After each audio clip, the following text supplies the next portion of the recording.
Dear viewers, আসসালামু আলাইকুম।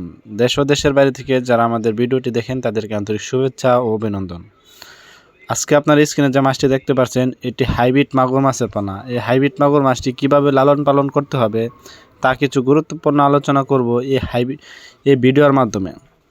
Viewers, আপনারা যারা পুকুরে হাইব্রিড মাগুর মাছ চাষ করতে চাচ্ছেন তাদের জন্য এই সম্পূর্ণ ভিডিওটি লক্ষ্য করে দেখবেন। কেউ কেটে কেটে দেখবেন না, তাহলে আপনারা ভিডিওর টপিকগুলো বুঝতে পারবেন না। পুকুরে কিভাবে মাছ চাষ করবেন অবশ্যই আপনারা ফুল ভিডিওটি দেখবেন, তাহলে আপনারা এই মাছ চাষ সম্পর্কে কিছু বুঝতে পারবেন। আর আপনারা যারা আমাদের চ্যানেলে নতুন দর্শক আছেন অবশ্যই আমাদের চ্যানেলটিকে সাবস্ক্রাইব করে রাখবেন নিত্য নতুন ভিডিও পাওয়ার জন্য।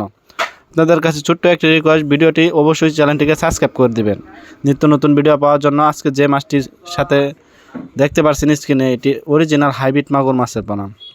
এই হাইব্রিড মাগুর মাছটি পুকুরে চাষ করতে হলে পুকুর প্রস্তুত করার প্রয়োজন পড়ে না। এটি যে কোনো ময়লা আবর্জনা পুকুরে চাষ করে স্বাবলম্বী হতে পারবেন অল্প সময় অল্প দিনের ভিতরে। যেমন এই হাইব্রিড মাগুর মাছটি দ্রুত সময়ে বৃদ্ধি পায় এবং বড় হয়। এটি রাক্ষসী জাতির হাইব্রিড মাগুর মাছের পোনা। এই হাইব্রিড মাগুর মাছটি পুকুরে চাষ করতে হলে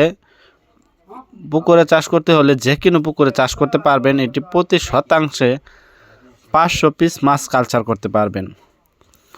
প্রতি শতাংশে 500 থেকে 550 পিস কালচারের জন্য আপনারা এই মাছটি চাষ করতে পারবেন। অবশ্যই এই হাইব্রিড মাগুর মাছটির প্রধান খাদ্য হচ্ছে মরা মুরগি, লিটার ইত্যাদি পান্তা ভাত। যত পচা জাতীয় খাবার খাওয়াতে পারেন তত দ্রুত বৃদ্ধি পাবে এবং বড় হবে। এই হাইব্রিড মাগুর মাছটি দ্রুত সময়ে বড় হয় এবং দ্রুত সময়ের ভিতরে বাজারজাত করা যায়। এটি 3 মাস চাষ করে এই হাইব্রিড মাগুর মাছটি আপনারা বাজারজাত করে দিতে পারবেন। অল্প সময়ের ভিতরে এই মাছটি চাষ করে স্বাবলম্বী হওয়া সম্ভব। তা ভিউয়ার্স, এই হাইব্রিড মাগুর মাছ চাষ করে আপনারা যে কোনো চাষিরা লাভবান হতে পারবেন অল্প সময়ের ভিতরে।